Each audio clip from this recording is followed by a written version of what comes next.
De las cenizas de la Primera Guerra Mundial, Adolf Hitler intentó construir un siniestro nuevo orden mundial dirigido por los así llamados, una raza de supermanes arios, extendiendo un reinado de terror como nunca jamás el mundo lo había conocido.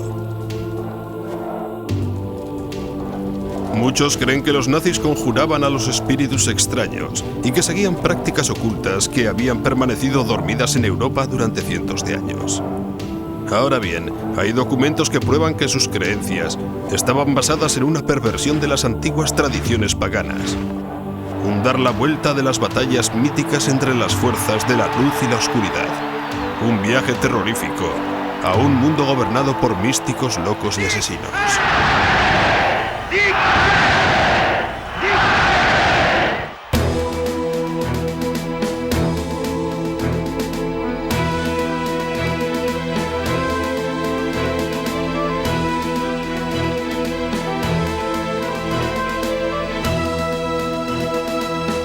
Nazis, la conspiración de lo oculto.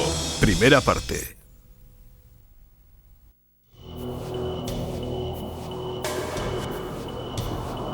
La cordillera tibetana del Himalaya. En los años 30, los nazis empezaron a investigar en el techo del mundo, buscando evidencias de unos antiguos sumos sacerdotes, quienes ellos creían eran sus antepasados en la sangre. La creencia nazi en dichos antepasados iba a constituir la base de la nueva religión alemana, una religión con Adolf Hitler como sumo sacerdote.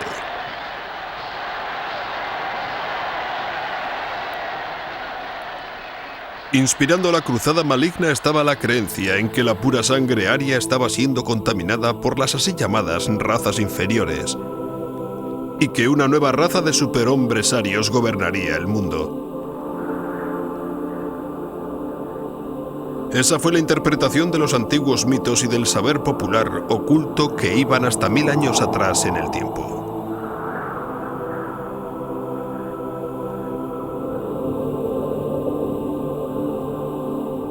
Para demostrar su superioridad, los nazis no dejaron sin explorar ningún mito ni religión. De hecho, cogían prestada cualquier creencia que pudieran adaptar a la causa aria.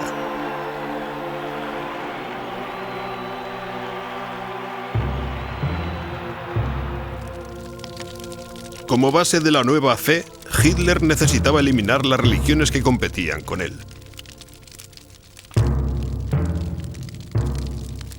Con el fin de lograr el control absoluto, no solo utilizó el poder del mito, sino que optó también al ritual cristiano. Su círculo más íntimo, que tenía estrechos vínculos con lo oculto, le ayudaría a conseguir dicho objetivo. Entre ellos estaba el Führer Rudolf Hess, cuya correspondencia revela una devoción a la astrología y a la predicción guiándose por las estrellas. El comisionado nazi para la filosofía y la educación, Alfred Rosenberg, quien escribió el libro estableciendo las bases de la religión nazi. Joseph Goebbels, el ministro de propaganda de Hitler, cuyo diario testimonia el uso que hiciera de las predicciones astrológicas al planificar la guerra contra los aliados. Y Heinrich Himmler, jefe de la SS y de los campos de concentración nazis, cuyos documentos personales revelaron que fue un maestro de las ciencias ocultas del Tercer Reich y, en último término, el arquitecto de la nueva religión nazi.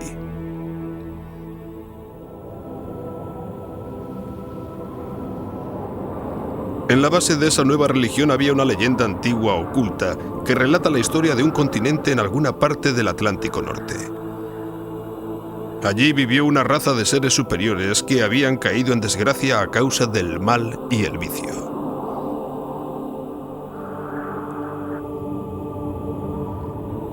Una gran inundación barrió a dichos seres de la faz de la tierra.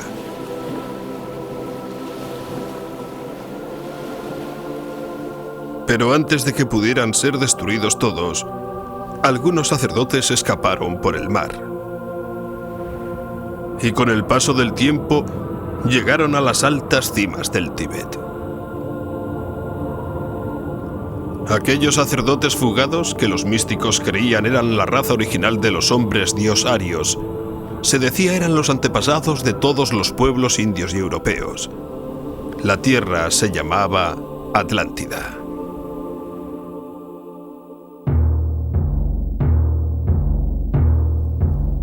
Algunos místicos alemanes afirmaban que el mito de la Atlántida era una historia verdadera.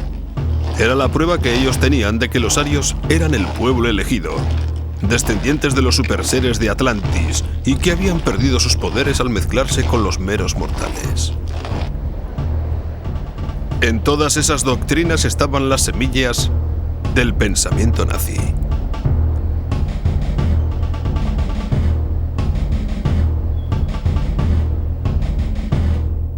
Heinrich Himmler, un nacionalista extremista, hizo que su misión no fuera otra que probar que los pueblos germánicos eran descendientes de la raza de amos de la Atlántida.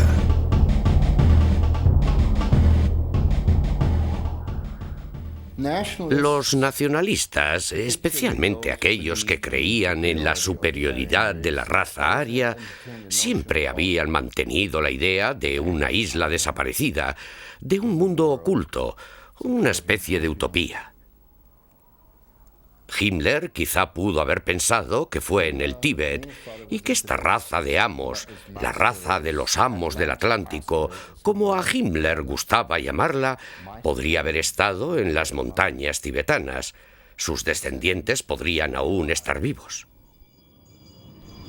Himmler creía que la leyenda oculta de la Atlántida era cierta, que los superseres míticos de la Atlántida eventualmente llegaron desde el Tíbet al norte de Europa, y de que sus descendientes se convirtieron en los nórdicos o razas arias.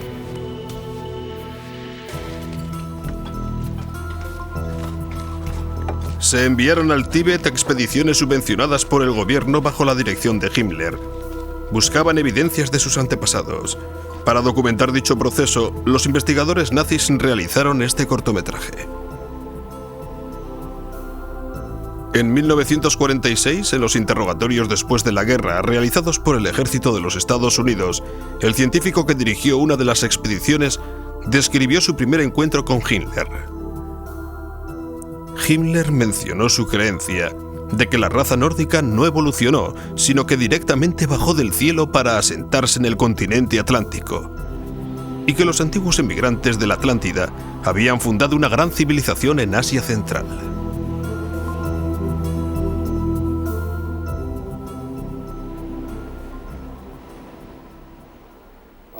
Aunque era un hombre muy calculador en los asuntos del poder, era también un idealista romántico y ciertamente creyó en esos mitos. De no haber sido así, no habría derrochado ni el tiempo, ni el dinero, ni la energía que derrochó al mandar expediciones al Tíbet.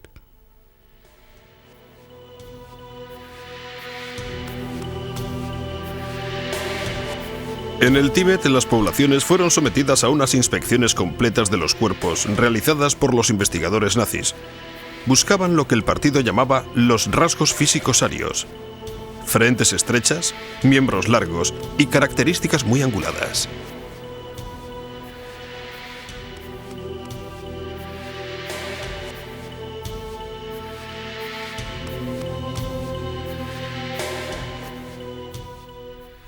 Y todo aquello, naturalmente, se incrementó cuando la guerra.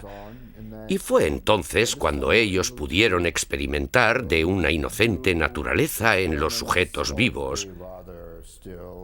De lo que estoy hablando, por ejemplo, es que ellos midieron los cráneos de la gente.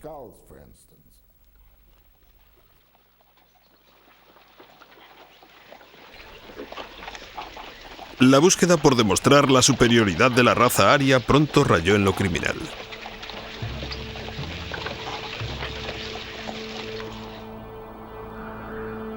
Los nazis empezaron a matar a gente y a utilizar sus cuerpos para hacer experimentos.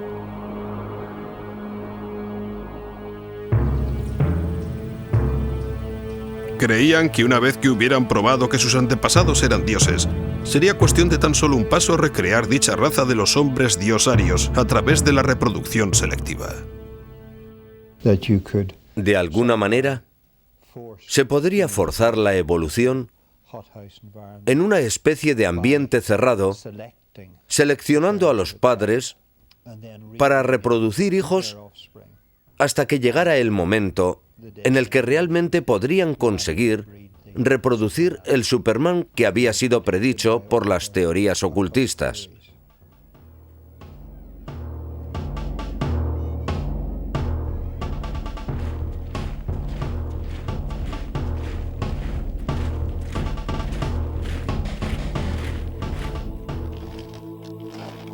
Hitler proclamó: la humanidad da un paso adelante cada 700 años y el fin último es el llegar a ser hijos de Dios. Todas las fuerzas creativas se concentrarán en las nuevas especies. Será infinitamente superior al hombre moderno. Todo lo que había que hacer era que los arios tenían que repurificarse ellos mismos, con el fin de restaurar sus poderes mágicos y consiguientemente restaurar su identidad original de ser los hombres Dios.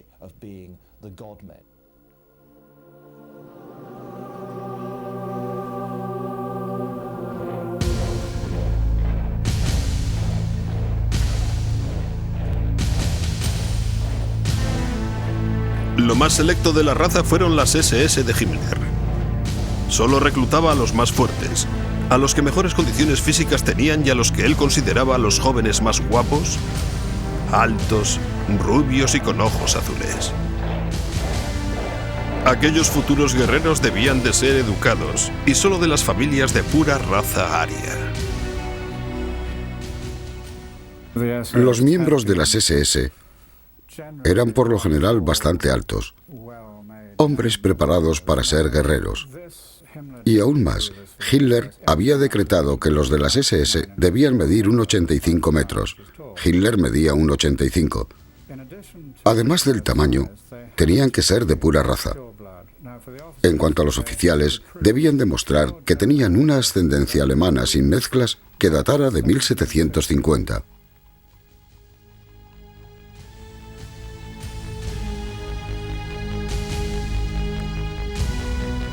Al personal de las SS de Himmler, que en algún momento llegó a contar con 3 millones de individuos, se le animaba a que tuviera tantos hijos como fuera posible sin tener en cuenta su estado civil.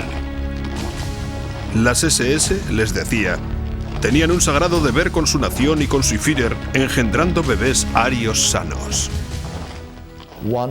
Una de las ideas de Himmler concernía a la poligamia.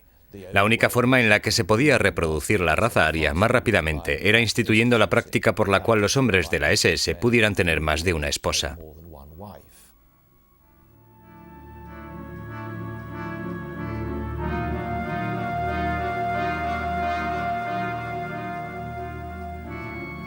En 1935, Himmler creó el programa Lebensborn, que se traduce como fuente de vida. Lebensborn fue diseñado para facilitar el nacimiento, la acogida y el desarrollo de tantos bebés de pura raza aria como fuera posible. El programa de Himmler estuvo documentado con imágenes reales de los bebés prototipo.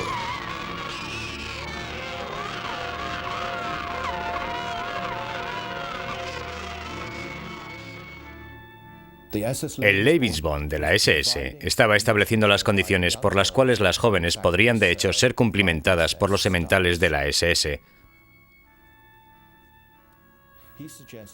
Sugirió que las jóvenes arias en Alemania, que no habían podido encontrar novio o esposo, no tenían por qué someterse a los placeres de la maternidad.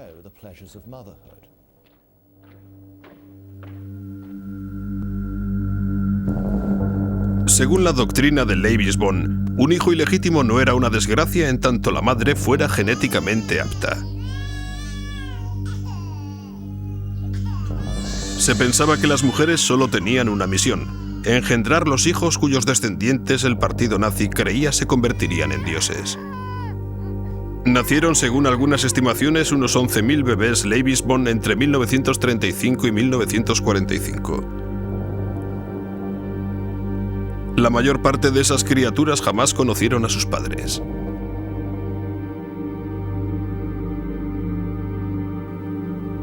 El semanario de las SS declaró: solo cuando el número de cunas constantemente exceda el número de ataúdes, podremos contemplar con optimismo un futuro mejor.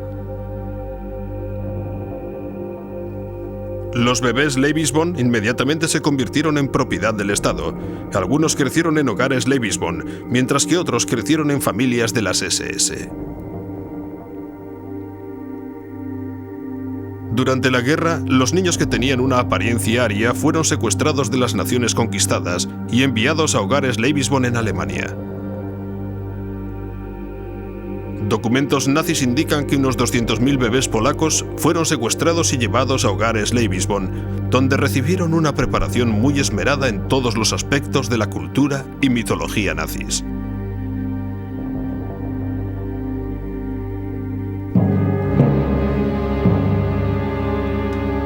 Mucho antes de que Hitler llegara al poder, esas creencias estaban ya floreciendo en lo que era una defensa de los principios racistas.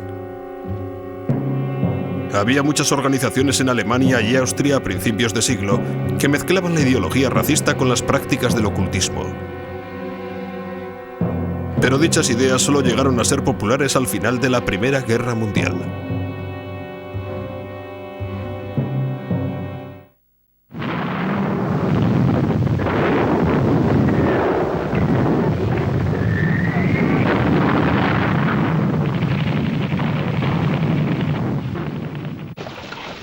El antaño poderoso imperio de Alemania había quedado desarmado y a merced de las naciones vencedoras tras la Primera Guerra Mundial. En unas ciudades anteriormente prósperas, los veteranos mutilados deambulaban como espíritus por las calles, como fantasmas de otra vida. Algunos que crecieron en Berlín en los años 20 recuerdan de todo. Recuerdan el paisaje urbano con lisiados de la Primera Guerra Mundial, quienes naturalmente no tenían pensión y mendigaban por las calles sin piernas ni brazos. Gente que nos recuerda la gran miseria de lo que se podría llamar el paisaje urbano. Millones de personas se quedaron sin empleo, la inflación era galopante, la recesión, el hambre y la pobreza asomaban por todas partes. Presencié muchas manifestaciones antes de que Hitler se alzara con el poder. Manifestaciones reales que surgían del sufrimiento, de la gente, de la masa de desempleados y de la pobreza que se derivaba de todo aquello. Y gritaban eslogans como «Queremos pan, dadnos trabajo». La gente buscaba cualquier cosa. Se intensificó el miedo y la desconfianza hacia los extranjeros. Los dos extremos del espectro político hicieron un llamamiento a la lealtad del pueblo alemán.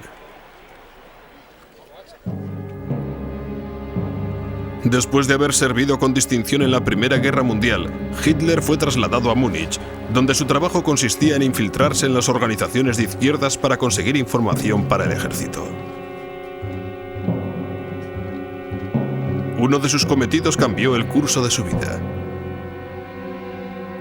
Se infiltró en una organización que se reunía en una sala de un club político llamado el Partido Obrero Alemán. Pero lejos de ser la organización filocomunista que su nombre implicaba, el partido resultó ser de extrema derecha. A Hitler le gustó lo que oyó, con el tiempo se sumó a él y se convirtió en el líder de la organización. En una de las primeras manifestaciones en las que habló Hitler, se encontraba un desilusionado veterano de guerra llamado Rudolf Hess. Volvió a casa dando saltos de alegría y diciendo: «Esta tarde he visto a alguien que va a llevar a Alemania al lugar que ocupaba antes de la guerra, y es el único hombre capaz de hacerlo».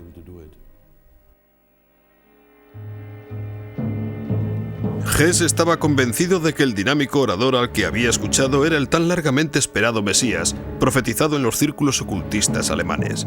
Junto con el filósofo racista Alfred Rosenberg, Hess era uno de los más firmes apoyos con los que contaba un grupo muy prominente, la Sociedad Tull, la cual activamente estaba buscando al Mesías germánico y se dedicaba a resucitar la llamada raza aria. Sus miembros practicaban la astrología, la adoración al sol y otras ciencias ocultas, pensando que ello les ayudaría a conseguir su objetivo.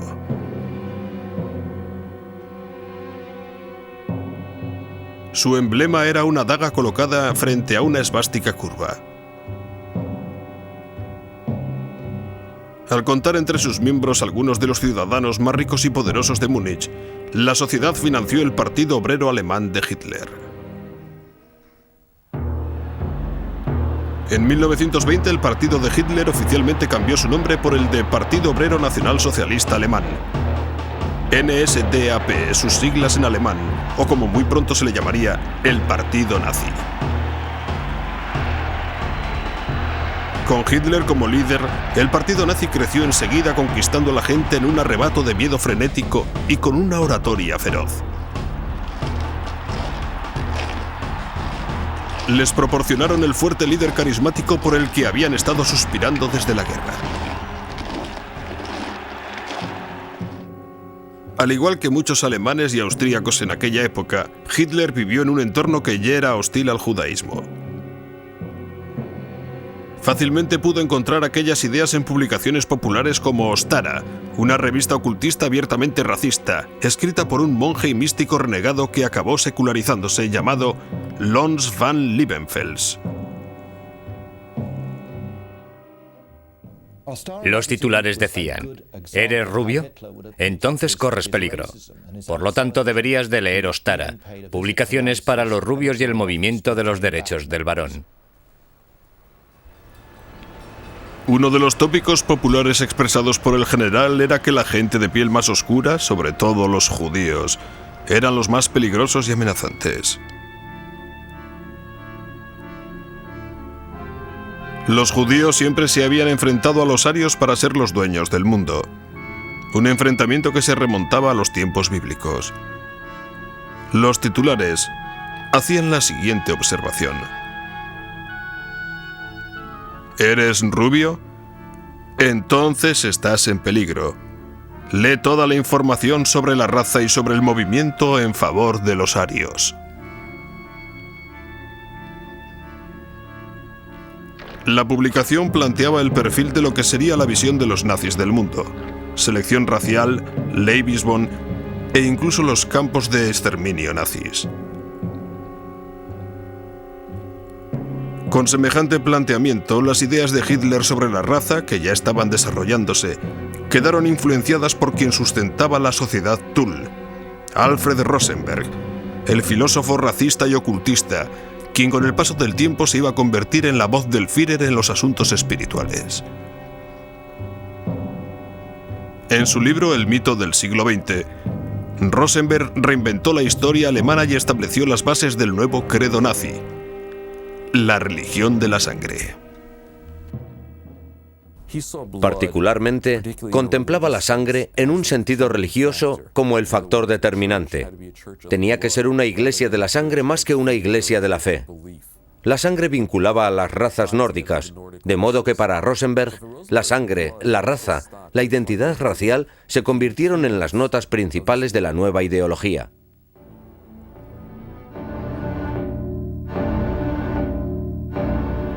Rosenberg predicaba que la sangre de un pueblo era la portadora de su alma. Creo que si se mira hacia atrás, hacia las tradiciones esotéricas de Occidente, la sangre siempre ha sido considerada como un vehículo muy importante del espíritu. Es una sustancia sagrada que sostiene algo más que la vida física de cada persona. También contiene la vida espiritual.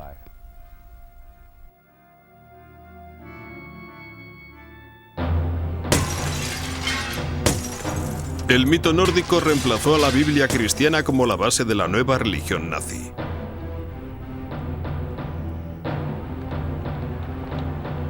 En un desfile lleno de pompa orquestado por Rosenberg y recogido en una película, los nazis celebraron su versión de la cultura e historia aria recientemente concebida.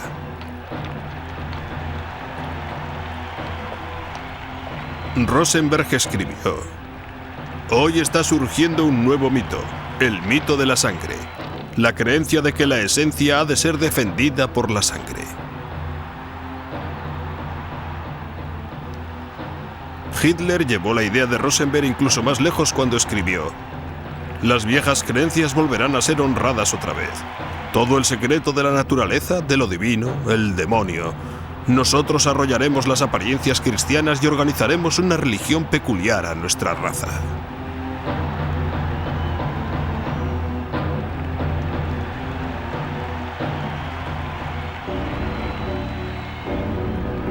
Hitler eligió la esvástica como el símbolo de la nueva religión.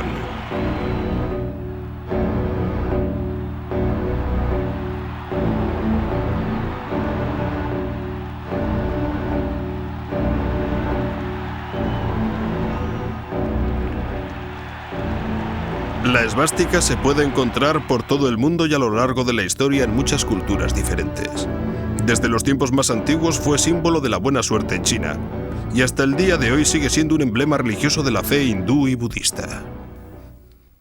Había sido llevada por los caballeros sobre los escudos como una protección mágica y también tenía connotaciones, digamos que en un sentido amplio no era cristiana. Representaba el martillo de Thor y, claro, Thor era un dios de la tormenta y del poder, etc. Una especie de dios patriarca muy macho. El primer conato de Hitler por hacerse con el poder data del 9 de noviembre de 1923 con un intento por derrocar al gobierno bávaro.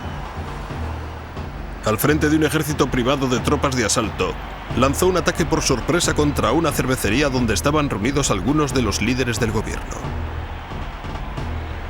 Con Hess y Rosenberg a su lado, Hitler descaradamente anunció la formación de un nuevo gobierno.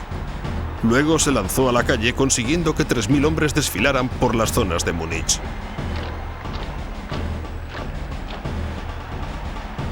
Se enfrentaron con la policía.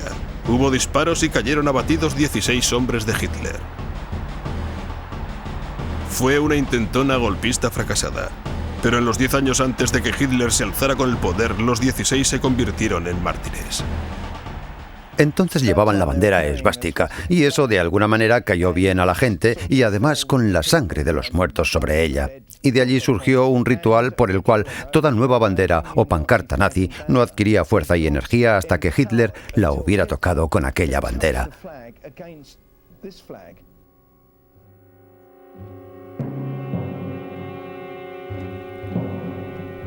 La sangre nazi adquirió el sagrado símbolo del poder, ritualizado y santificado en la ceremonia conocida como el rito de la bandera sangrienta. Aquella especie de poder mágico de la sangre de los nazis muertos era transmitido a cada bandera nazi y desde aquel momento quedaba consagrada.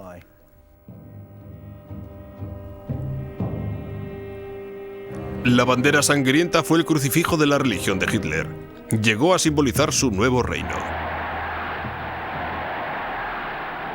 En 1933, Hitler logró convertirse en el Führer, el líder. Unser Führer, der Reichskanzler Adolf Hitler, hat das Wort.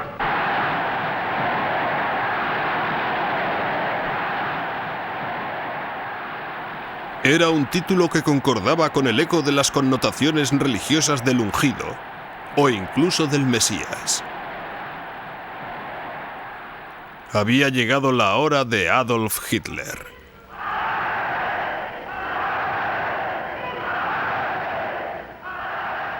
Die Partei ist Hitler. Hitler aber ist Deutschland. El partido es Hitler. Hitler es Alemania y Alemania es Hitler.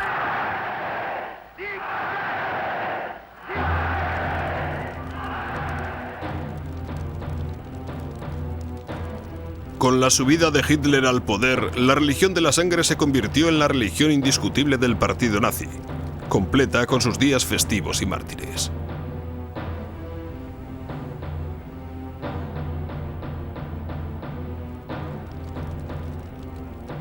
El ministro de propaganda Goebbels orquestó un ritual en el cual los 16 héroes nazis fueron venerados como mártires del Reich, que murieron, resucitaron, para luego alcanzar la vida eterna. Goebbels se aseguró de que todos los alemanes tomaran parte en la ceremonia, transmitiéndola a través de los altavoces colocados en las esquinas de las calles de todo el país. Parte del mensaje decía: la noche de los muertos desfilan. A medianoche, una obra ceremoniosa mística, el nacimiento del Reich. Luchan, mueren y acaban victoriosos, tal y como el Tercer Reich fue fundado.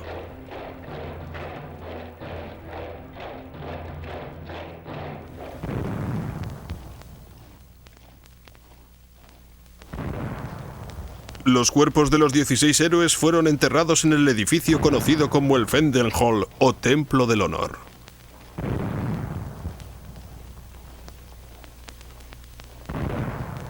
Se convertiría en un santuario nazi. Durante la ceremonia anual, se llamaba a los 16 por sus nombres. Unas voces anónimas respondían como si fueran la respuesta de los héroes a las llamadas, como si los muertos siguieran desfilando en espíritu entre los vivos. Con el ritual de la nueva religión, Hitler desató el siguiente paso de su plan.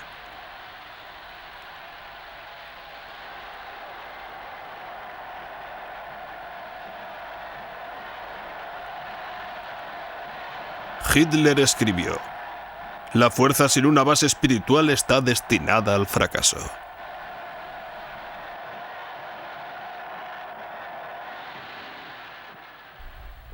El nacionalismo es el que lo determina todo.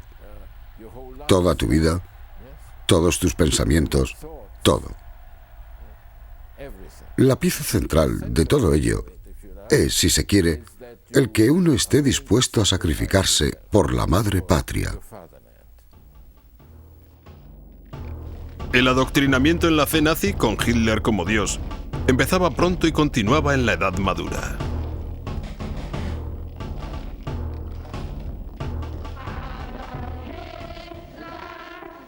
Adolf Hitler es nuestro salvador, nuestro héroe. Es el ser más noble en todo el mundo. Vivimos para Hitler. Morimos por Hitler. Hitler es nuestro Señor.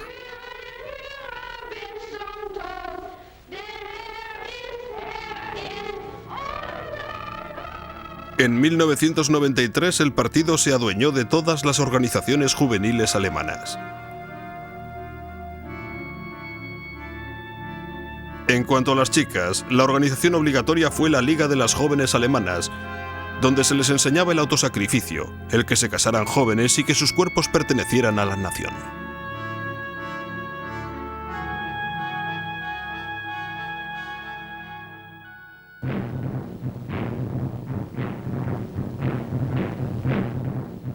Los niños de 10 años eran miembros de la Organización de los Jóvenes Alemanes. A los 14 años se apuntaban a la juventud hitleriana y a los 18 al partido nazi.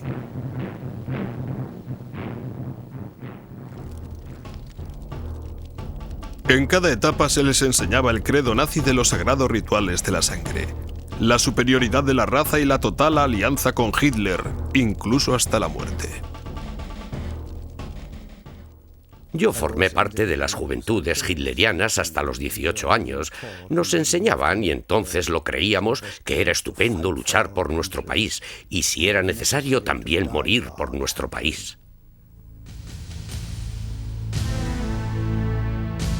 Esta película muestra una de las maneras de cómo los nazis inculcaban este ideal. Un héroe de la guerra visita un campamento juvenil hitleriano.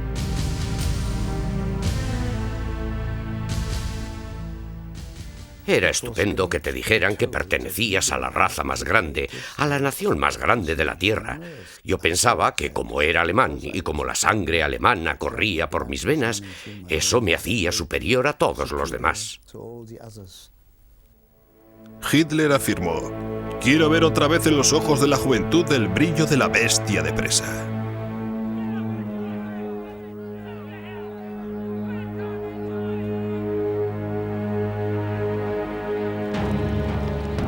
La juventud hitleriana entonaba un canto de muerte. Resurgimos para enfrentarnos con las tormentas de las batallas. Tenemos derecho a la muerte del héroe. En otras palabras, al decirle eso a un chaval de 17 años, era imbuirle con la idea de que podía reclamar el derecho que debía serle entregado para dar su vida para morir por el Führer y por la madre patria. Tú no eres nada, tu nación, tu raza es todo. A los 18 años, los cadetes se rendían ante el Führer cuando prestaban el sagrado juramento. Ich schwör. Yo juro, y todos teníamos que repetirlo y teníamos que tener las manos, los dedos arriba. Servir al Führer, al pueblo y a la madre patria. Servir al Führer, al pueblo y a la madre patria. Como un gran ruido sordo que se oía por todas partes. Hasta la última gota de nuestra sangre, hasta la última gota de nuestra sangre.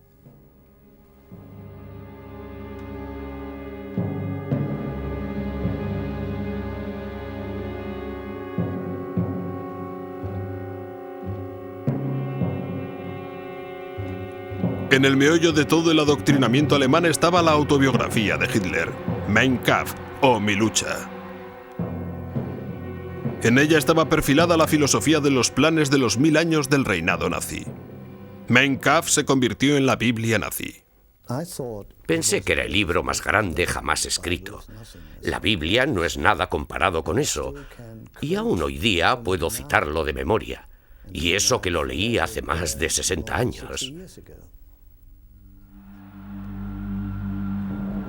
Junto con el Mein Kampf, los principios de la religión de la sangre empezaron a constituir la base de la política nazi. Se decretaron leyes para la esterilización forzosa. Incluso se investigó a arios en busca de enfermedades hereditarias. Enfermedades tales como la tuberculosis y la epilepsia, hasta el alcoholismo y la depresión, fueron causa de una esterilización automática. Más de 400.000 alemanes sufrieron ese destino.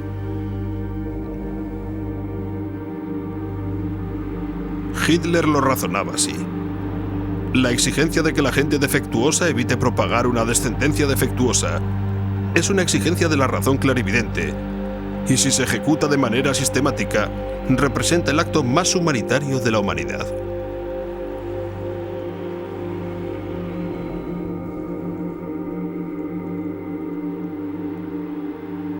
A los niños con problemas de salud se les anotaba el nombre al nacer. Si los problemas persistían, los médicos nazis en secreto les administraban inyecciones letales, diciendo a los padres que habían fallecido por causas naturales. Se estableció un programa de eutanasia para los que tenían deficiencias psíquicas y físicas. Películas propagandísticas afirmaban que eran actos humanitarios, ya que se liberaba a las almas que estaban atrapadas en unos cuerpos atormentados. En 1935, Hitler había establecido las leyes de la sangre, que convirtieron en delito el hecho de que un puro alemán se casara e incluso mantuviera relaciones sexuales con un judío. A los judíos alemanes les arrebataron sus derechos de ciudadanos.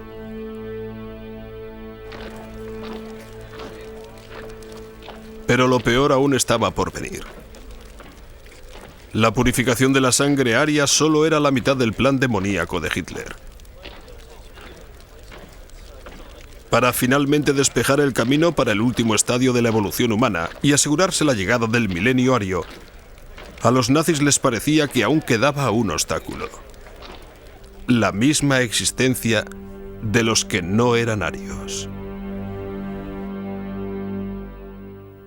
Se comenzó con la esterilización. Posteriormente se descubre que eso era demasiado lento y se acabó liquidándolos en las cámaras de gas, lo cual era rápido, eficiente y barato.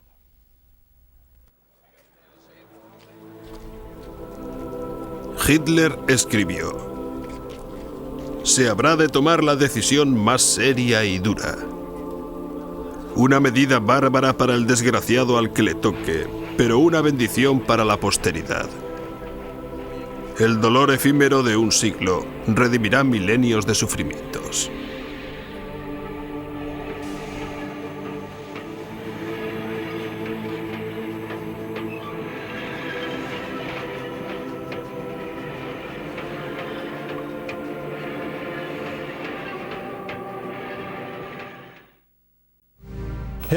La concepción de Himmler de la SS no era otra cosa que la creación de una nueva élite de sangre para el orden nazi en Europa.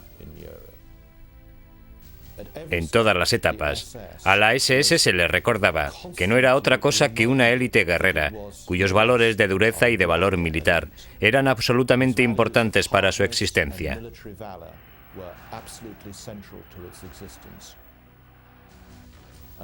Y aún más, que ellos de ese modo estaban de hecho asegurando la supervivencia de la raza.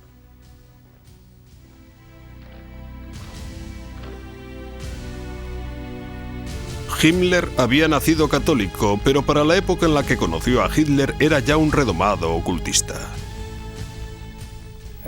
Por todo esto, a nosotros nos resulta difícil encuadrar a ese hombre que ciertamente creía en Dios y vincularlo al hombre que era el amo de la máquina asesina en Alemania.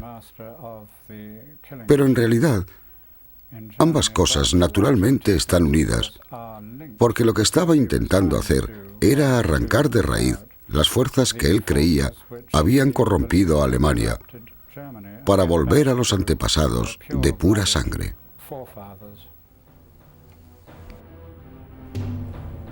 Himmler trajo un abanico de influencias dispares en su diseño de las SS, incluida la religión hindú. Durante la guerra se cuenta que siempre viajaba con un ejemplar del Bhagavad Gita, un libro sagrado de la religión hindú. Cuenta la historia de una gran batalla en el campo de la virtud entre las fuerzas del bien y del mal. La creencia hindú en la reencarnación y su rígido sistema de clases atraían a Hitler.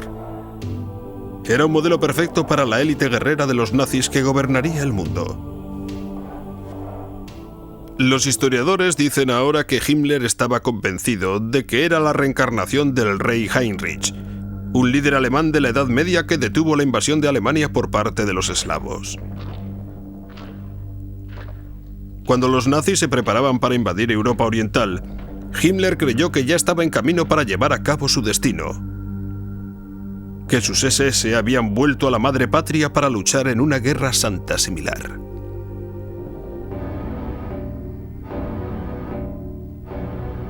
Himmler modeló a las SS según el modelo de la Orden del siglo XIII de los teutones, quienes mataban y esclavizaban a los pueblos que conquistaban.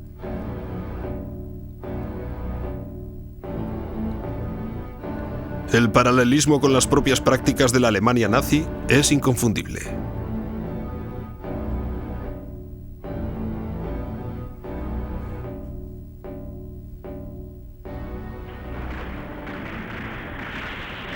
El Reichsführer intentó restablecer el sistema feudal por el que habían regido sus vidas los caballeros. A medida que nuevas tierras fueron conquistadas, cada oficial de las SS iba a tomar posesión de su estado feudal. Los lugareños o bien eran asesinados o convertidos en esclavos para el trabajo.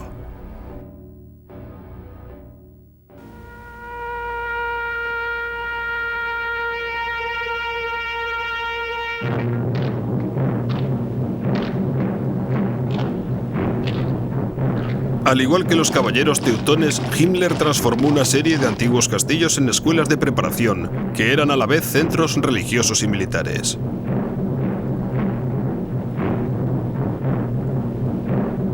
En ellos, los reclutas eran iniciados en las maneras de los llamados sacerdotes guerreros.